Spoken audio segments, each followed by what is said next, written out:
all the dignitaries present here, all the industry leaders, all the awardees, ladies and gentlemen, I would like to congratulate the Economic Times for holding this summit on land use and urbanization. I feel that now it is right time to reflect more on urbanization. All of us know that the world would be touching 60% towards urbanization. India, although is around 40%, but states like Maharashtra, Tamil Nadu have reached up to 50% in urbanization. And I think the biggest challenge before any government is to manage urbanization. We always felt in past that India lives in villages, and it was true. And we felt that it's sin to plan for urban cities, for urbanization. We always were in a denial mode about urbanization. The country was urbanizing, the state like Maharashtra was urbanizing, but we never planned to manage this urbanization. We always thought that we will be able to stop the urbanization. We could not stop the urbanization, it happened, and in the course, we did not manage the urbanization, which resulted into unsustainable urbanization. Now look at our cities. There is no solid waste management, there is no liquid waste management, there is no sustainable public transport. The cities have grown. Maybe we can see beautiful buildings touching sky. But what about sustainability? If we look at the aspect of sustainability, we have miserably failed to make our cities sustainable. For the first time, I think our Prime Minister, Shri Narendra Modi, has realized that urbanization is a phenomena which is irreversible. People have come to cities, you cannot send them back. So we need to manage urbanization. And for managing urbanization, he started the Smart City Mission, the Amrut Mission, and the entire mission is planned towards sustainability. In fact, when we look at our cities,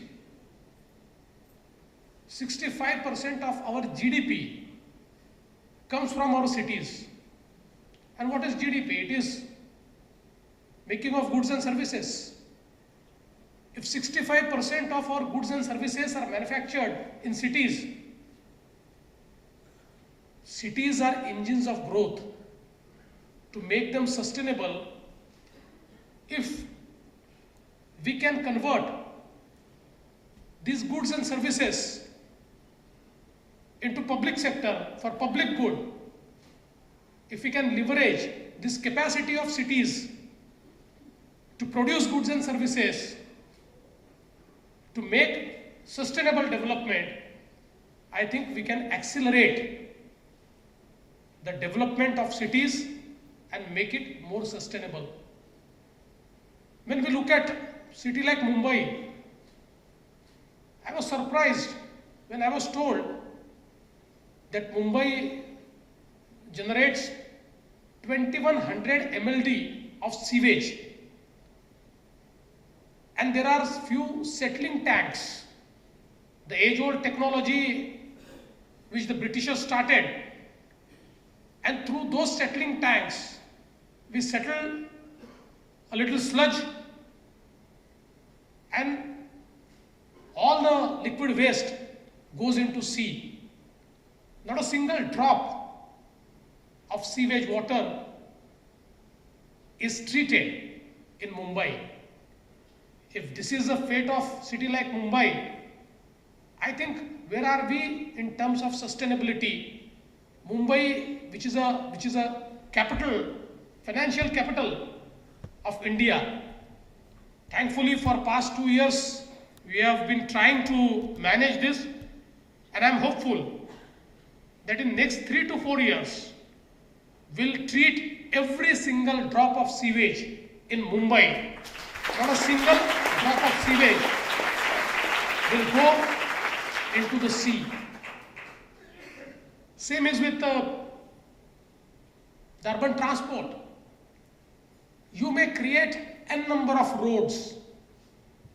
You may create many bridges, flyovers, elevated roads. The more you create, the more they get congested. No city has found a solution in private transport by creating roads, elevated roads, or bridges, or flyovers. It's only the public transport which makes a city sustainable. And in a city like Mumbai, just imagine what would have been the fate of Mumbai without our suburban railway, which transports 7 million people every day. But now we want to enhance this public transport in Mumbai. If you look at the Western Expressway, 60% of the traffic in Mumbai travels through Western Expressway. And this 60% traffic is all of private vehicles. It creates pollution. It creates carbon footprint. Every day we are polluting our city. The solution is to enhance public transport. For Mumbai, in past 2 years, we planned for Mumbai and MMR region around 200 kilometers of metro network, out of which we have already started 120 kilometers. And I think it will be complete by 2019, 2020, and all 200 kilometers hopefully by 2022. And with this, the 172 kilometers which we have already given approval has a capacity to carry 9 million passengers more. So right now we have a public transport which can carry 7 million passengers. In next 4 to 5 years, the addition will be more 9 million, and at the same time, we are also constructing an elevated suburban railway corridor, because in Mumbai, if you want to construct a railway corridor, the right of way is the biggest challenge. You cannot expand on both sides. Either there are houses or there are slums. But if you go elevated, the right of way is already there, and you can construct it in very short span. Thankfully, our own minister, Mr. Suresh Prabhu, railway minister, agreed to that, and the central government and state government together, we have floated a SPV, and through this SPV, we are creating an elevated corridor that will transport 4 million passengers more. So I think together, now from 70, we will be creating around 1 crore 10 lakh passengers to be transported every day in Mumbai, and with this public transport, and it's not just public transport, in a city, you have to give end-to-end solution for public transport. Unless a person knows that from where he is standing, he has a public transport available in 300 meters, and that public transport gives end-to-end solution, then only a person will choose a public transport. So we are integrating the metro, the mono, the suburban railway, and the best. All the four modes of transport are being integrated, and we are creating a digital platform through which a person will get on his mobile end-to-end solution.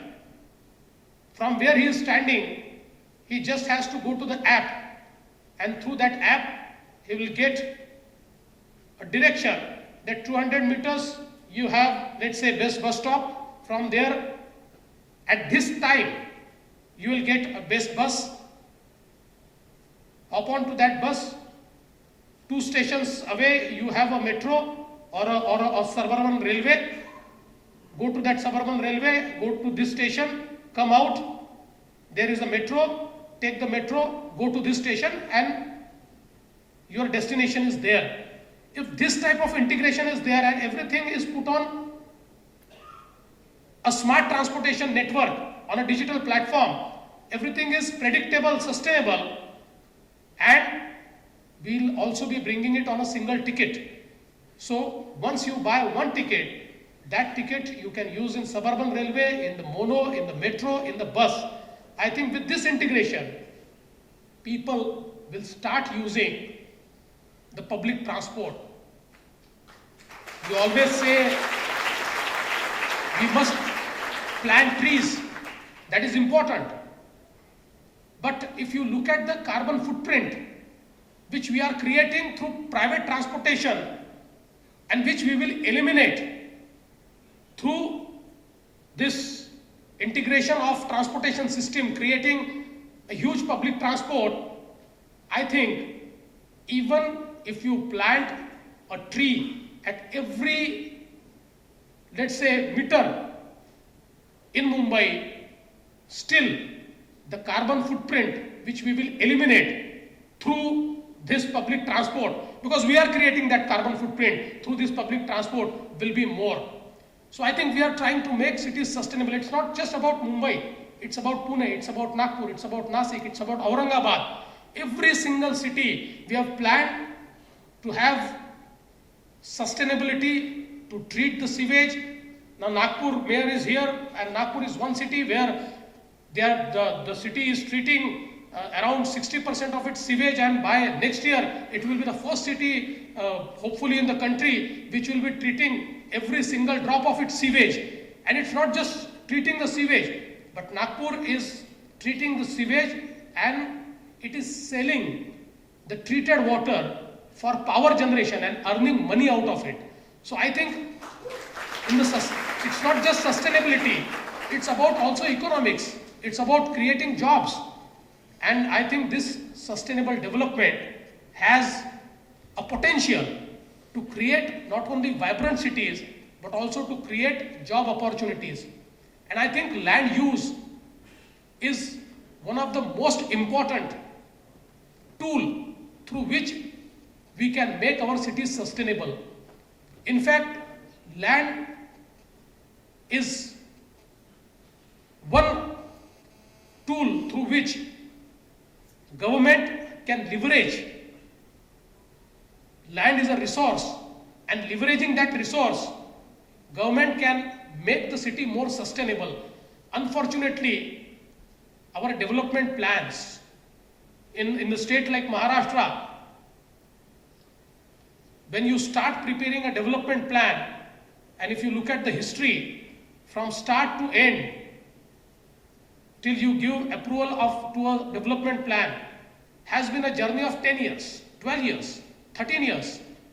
So the day you start planning and the day you give approval, on the day of approval, what all reservations are shown on the land. Let's say 10 years back, the land use was different and reservation was different. It was, let's say, reserved for college. Already somebody is staying there, because 10 years is a long time. If you take 10 years to make a development plan, to make a land use plan, it is just a document which can never be implemented. But now we have started it, expediting it. And I must tell you, in past 2 years, I have sanctioned 70 development plans, which the earlier government could not do it for 15 years. And now not a single plan is pending with me. And hopefully the Mumbai development plan will come to me very soon, and I'll also clear it. But I have cleared Nasik development plan, I have cleared Pune development plan, I have cleared Aurangabad development plan. All major cities development plan have been cleared. Outside Mumbai, the plan for Kalyan, the plan for Bhiwandi, most of the plans which were pending for 10 years are actually now sanctioned. So I just want to make a point that land use is the key to sustainability. Because what we want to ensure, how we want to build our city. Now in a city like Mumbai, if you unlock your resources for affordable housing, I think there's a huge potential. Mr. Hiranandani is here. He can speak on it for I think 2-3 hours, because he has many big plans. Rajan is there. Rajan has many times submitted me a memorandum that we can make 5 lakh houses in MMR region. So I think what we really need to do is to leverage this land use plan to make more sustainable and affordable housing, to plan it in a way that the city becomes sustainable. And I think if we want to really make our cities sustainable, we have to look at this aspect of land use plan in a holistic way. If we plan and after every 6 months we are changing reservations, we are changing land use plan, I don't think that city can ever become sustainable. So I want to make a point here that the government is totally committed towards sustainability. We want to make our cities more vibrant, more sustainable. We want to leverage this GDP which is generated in cities towards creating more jobs, towards creating more sustainability. And I think summit like this would accelerate our efforts, would also give us more insight, more inputs towards sustainability. I would like to congratulate you all for participating, and in advance I would like to congratulate those who will be given awards here. I think they have done a wonderful job towards achieving sustainability, security. I am really grateful that you invited me. Thank you. Jai Hind, Jai Maharashtra.